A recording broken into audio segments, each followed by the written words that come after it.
Hi, I'm Julie, and welcome to the Annapolis Pearl Gallery's Feature Artist Program. Today we're going to be meeting Sonja Holleman, one of our jewelers. We have all of her beautiful jewelry behind us. And we are a co-op gallery here in downtown Annapolis, and we have 14 local artists here, but today we get to focus in on Sonja.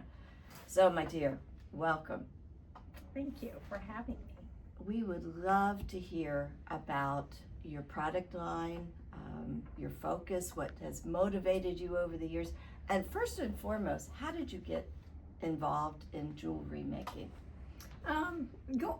Going back to high school, I made jewelry in art class, and in art class it was more of a soldering. I cut stones, I did bezeling, channeling, all kinds of soldering with the silver. But as I traveled around as a flight attendant and seeing all these beautiful pieces around the world in museums, I became a little bit more focused on the beading aspect and picking up various pieces.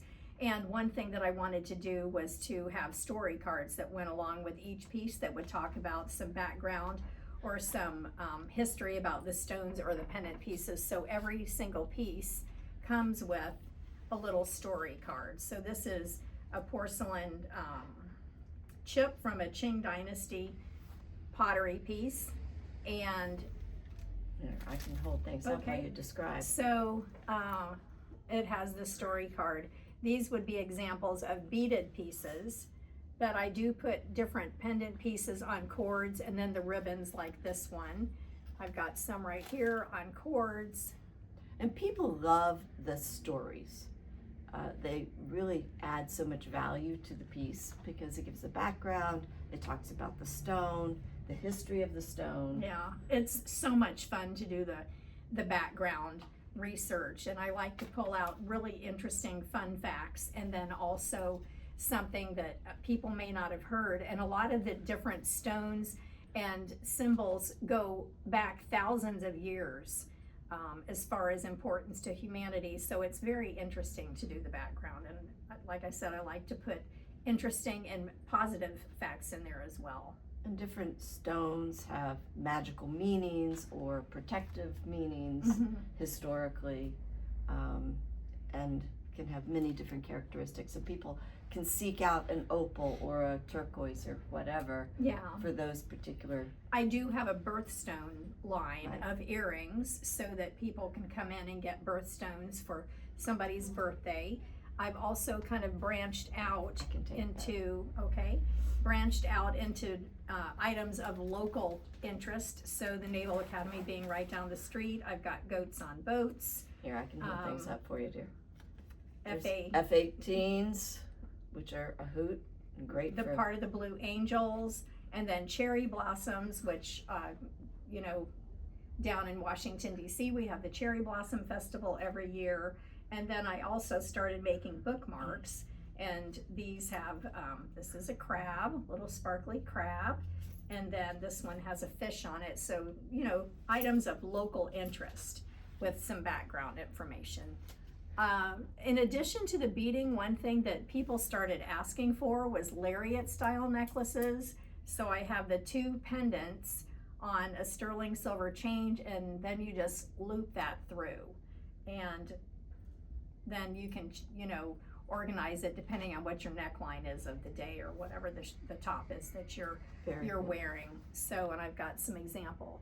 Another one, this is Tibetan beads. I did volunteer work in Tibet. You did? I did. Okay, quick sidebar. What did you do in Tibet? I worked with an orphanage. Wow, good for you. Yeah, we rode a local bus around the Potala Palace every day to go to work, and it was awesome. Okay. I was in Peru down in South America and found these little tiny ceramic men, and I got beads that were local from the area. So I like to do something that is also locally inspired when I'm putting together a piece. Beautiful. And these are Ethiopian crosses. They're all handmade using a lost wax process. These particular ones are, and then carved out and polished. But this one has Ethiopian opals to kind of go along with the theme, and this has some local lapis lazuli, which is also a local item. These are inspired by ancient jewelry pieces that I saw in museums.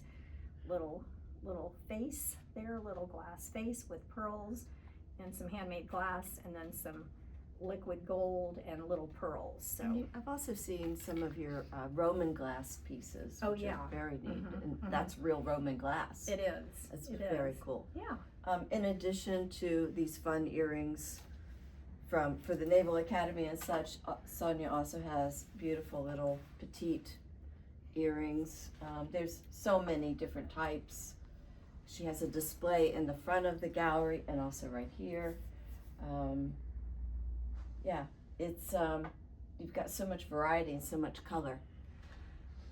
So thank you, Sonja. Would love everybody to come to the Annapolis Pearl Gallery here in historic, beautiful downtown Annapolis, and come and see her beautiful jewelry.